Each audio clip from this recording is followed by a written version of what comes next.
So, there is also the inversion theorem. I did not state in full generality and I believe I made a small mistake. So, I will actually state the inversion theorem again. Okay. Inversion theorem for characteristic functions basically says that if you know the characteristic function, you know the distribution of the random variable. Okay. The precise statement is as follows.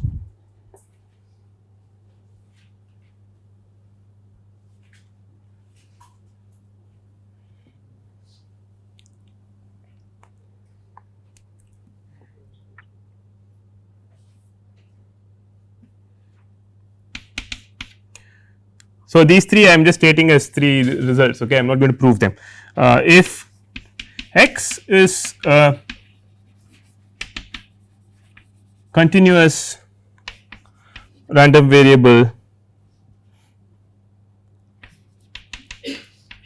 with density f x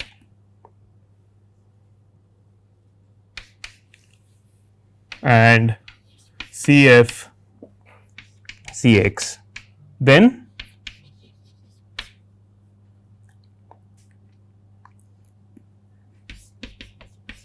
f x of x is equal to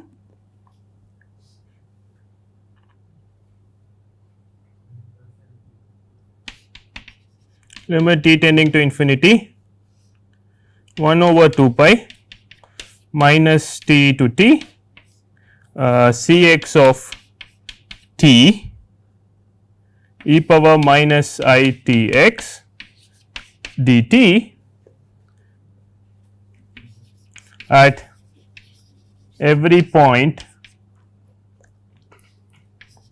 at which f x is differentiable.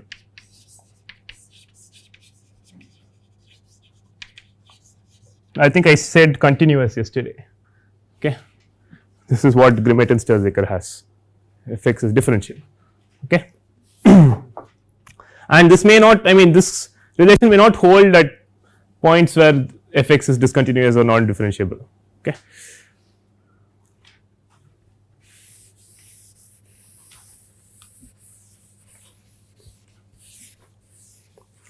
Also, by looking at a characteristic function, there is an easy way to identify whether it corresponds to a continuous random variable or not. Okay. So, a characteristic function is defined for all random variables, right. So, there is a, let me state number 2, a sufficient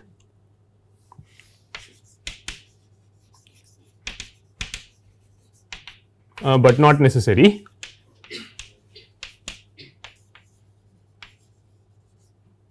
condition for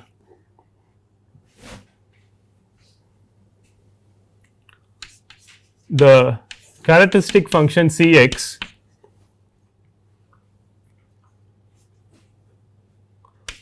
to be the characteristic function of a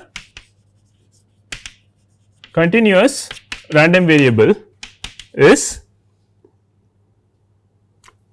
absolute integrability. So, basically if you have integral minus infinity infinity absolute value of Cx of t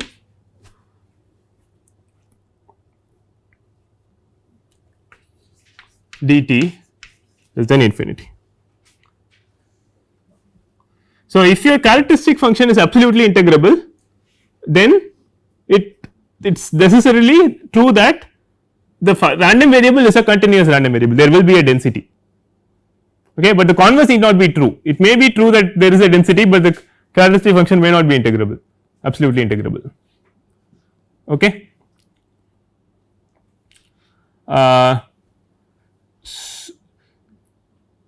Yeah, so it's a little bit like, so if you are looking at, so you can kind of believe the statement, right. So, if you are looking this at this inverse transform relationship, you will have the absolute value of this is less than or equal to the absolute value of that, which is less than or equal to the integral of the absolute value, right. Therefore, if you have that the integral of the absolute value is finite, you can expect the uniform absolute convergence and hence the uniform convergence of the inverse transform, right. Therefore, the density will exist as a equicontinuous function, okay, the uniformly continuous function actually.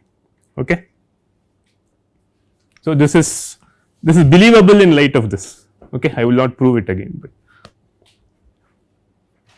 okay.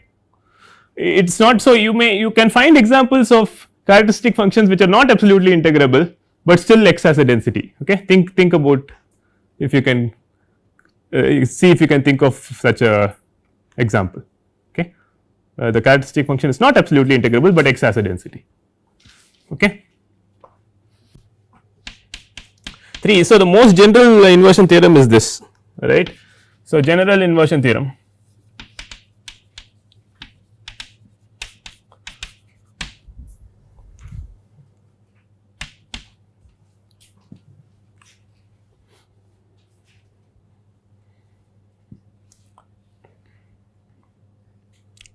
let f x denote the CDF of x and Cx its characteristic function. Define f hat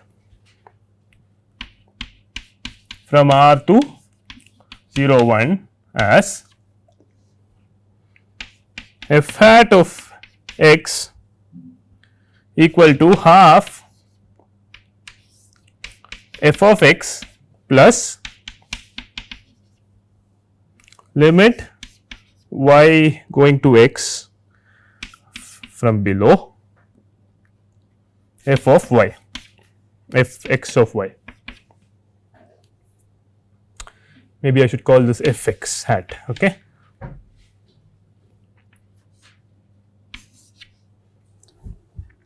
Then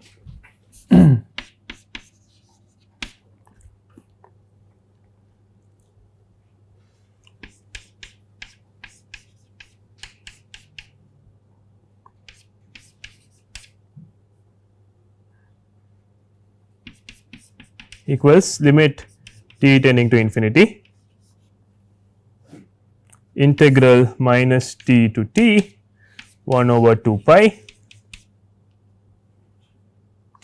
e power minus I a t minus e power minus I b t over I t C x of t dt, okay. So, this is again this is a hard theorem to prove, okay. This just says that you can f, what I mean is f hat, okay. This is the f hat function. So, what this result says is that if you have any CDF, right, need not necessarily be a continuous random variable or any structure, no further structure is needed. If you are given its characteristic function, you can effectively obtain the CDF, okay. That is what this is saying. Now, let me help you interpret this f x hat, okay. This f x hat is a function that is almost looks like your CDF f x, except that at points of discontinuity it takes the middle value of the discontinuity, okay. See, whenever, see, you know that CDFs are not necessarily continuous, but they are right continuous, right. So, you are looking at f x plus the left limit of the CDF, which need not always be equal to the functional value, right. So, in some sense you are averaging the right limit and the left limit, which means you are looking at the midpoint of a discontinuity of your CDF, but of course, if f is continuous, these two will be equal and you will get back your f x, correct. So, this f x hat is equal to your CDF wherever the CDF is continuous. If f x is not continuous at some point, you will, this f x hat will take the middle point as the value, okay. See, this f x hat is not quite a CDF because it is not right continuous, right, it is only taking all these middle values. So, it is like a proxy CDF, but almost approximates your CDF. Now, what this is saying is that if you perform this inverse transformation, right, if you perform this inverse transformation, you do not quite recover your CDF, but you recover this CDF which converges, which except at points of discontinuity it converges to the middle point, everywhere else you recover your CDF. So, for example, in particular if you put a, if you send a to minus infinity, right, you will recover your f hat, right, but from f hat going to f x is very easy, right. Why? So, you keep the points of continuity, they are equal, at points of discontinuity it will converge to the middle value, you will simply make it right continuous, then you will get back your CDF. Okay. So, performing this almost gives you the CDF, but you know the CDF has to be right continuous. So, wherever it converges to the middle point you take it up to the right continuity, the right limit point, right, and then you will recover your CDF, that is what this is saying. Okay. So, these theorems require a lot of harmonic analysis and complex variables machinery to prove. Okay. They are fairly non-trivial results. Okay. It is generally, I just put it down to show that you can completely recover the CDF from the characteristic function.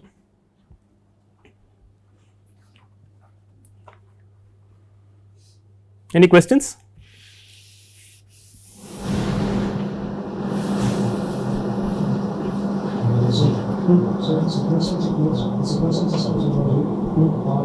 Converges to the middle value. Cannot be discontinuous. No, what I am saying is suppose you have a situation where the CDF, so the CDF may have some jump like that, right. So, the functional value of the CDF will always be here because CDFs are necessarily right continuous, but if you blindly perform this inversion, this is like a Fourier transform inversion, right. If you perform that, the function you recover f hat will be fine at all points of continuity, but whenever there is a discontinuity, this is a feature of all these Fourier theorems, okay, you converge to the middle point. Okay. So, this is a standard feature that occurs in even in Fourier series you get a situation like this, right. So, if you write down the Fourier series of a square wave or something, you get convergence here, you get convergence here, but at jumps you get convergence to the middle point, right. I think you may know that. So, all these Fourier type results have this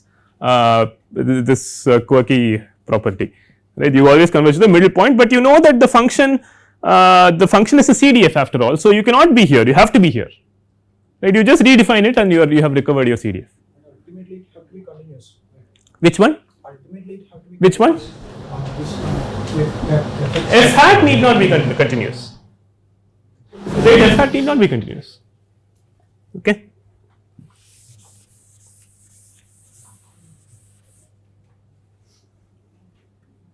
If Cx is absolutely integrable, then it will have some very nice properties, as I said here. If Cx is absolutely integrable, you will in fact have a density which is absolutely continuous. Okay.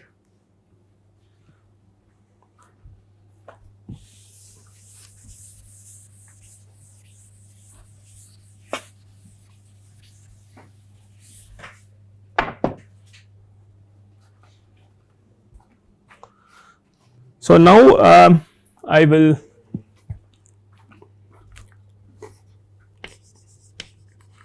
talk about moments from characteristic functions.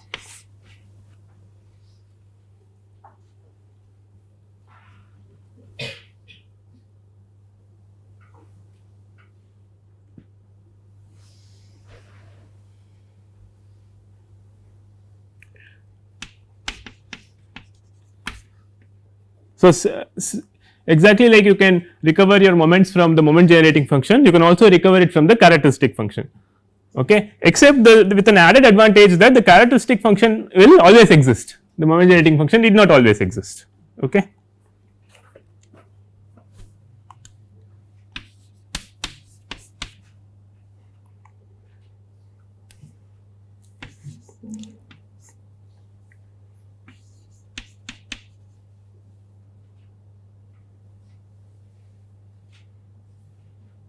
So, let me write it this way: if Cx of t, the kth derivative of Cx of t, okay, this means kth derivative of Cx of t exists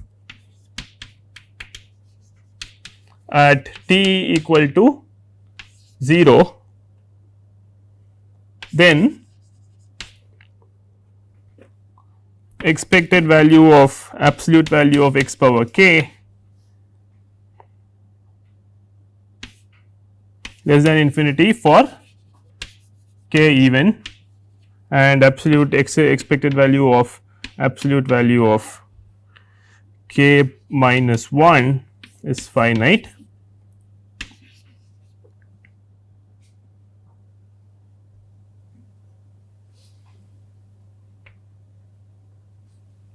For k odd.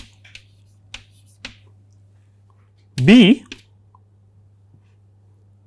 if expectation of if some kth moment exists,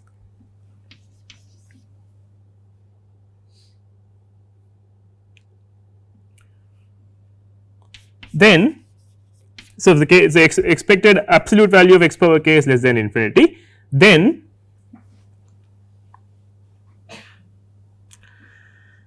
C x, the kth derivative of C x evaluated at 0 equals I power k times expected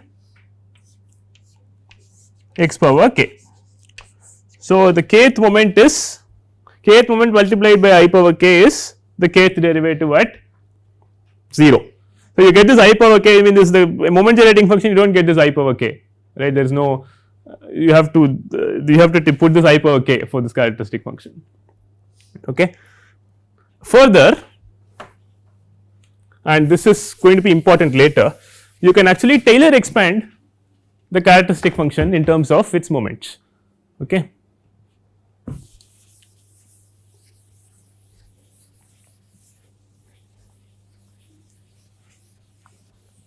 So, you will notice that I am not proving a great majority of results here, right, in all this, it's they are fairly involved.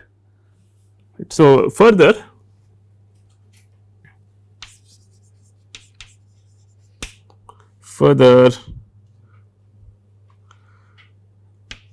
C x of t admits this Taylor expansion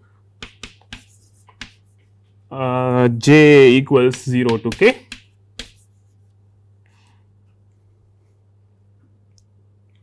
expectation of x power j over factorial j I t to the j plus little o of t power k.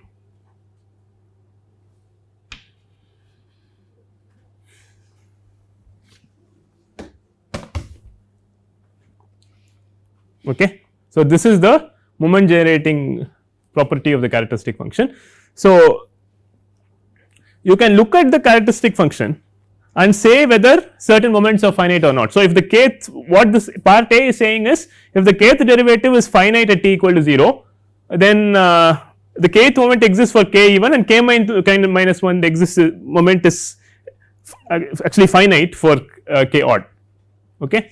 And this part, so you by looking at the characteristic function, you can say a certain moments are finite, and this part says if your kth moment the absolute value of x power k has finite moment, then you can actually recover expectation of x power k by differentiating the characteristic function k times and setting t equal to 0. Okay. And of course, is an I power k here. Okay. Now, this part of the result says that you can Taylor expand, you can basically Taylor expand C x of t in terms of the moments. Okay. This should not be altogether surprising for you after all, because this is nothing but expectation of e power I t x, right. So, you can write this as 1 plus I t x plus I t x squared over 2 factorial. You can Taylor expand that. I mean the tricky bit is in bringing the expectation inside, right, and that you can do when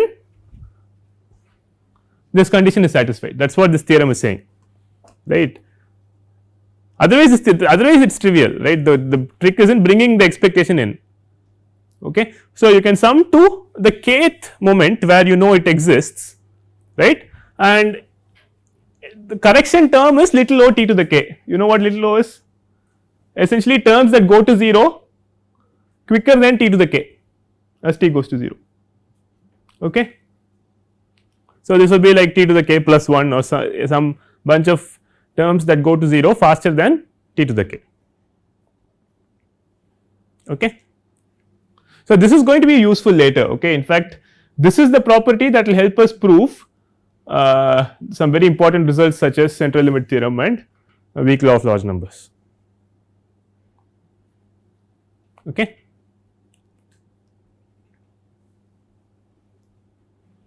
Any questions?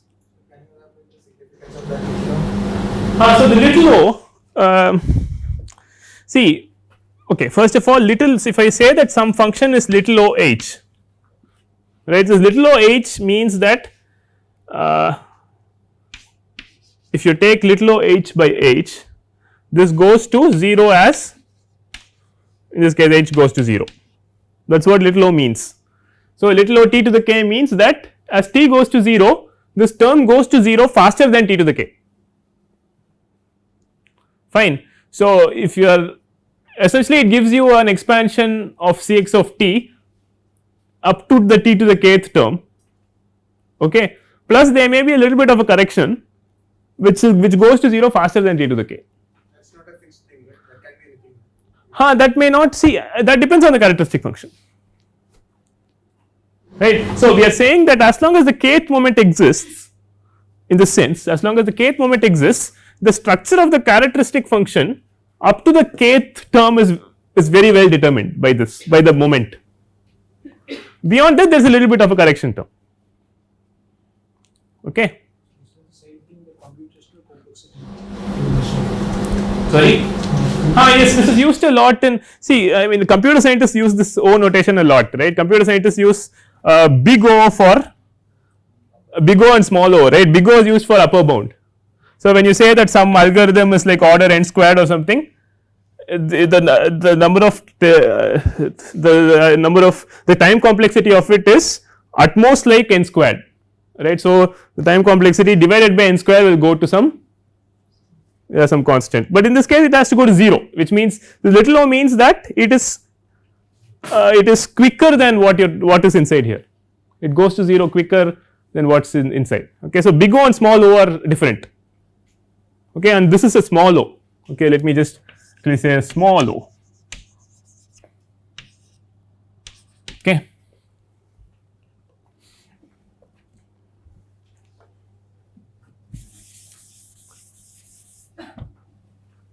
It is not big O, right, then that would be a very different statement, this is small o, okay.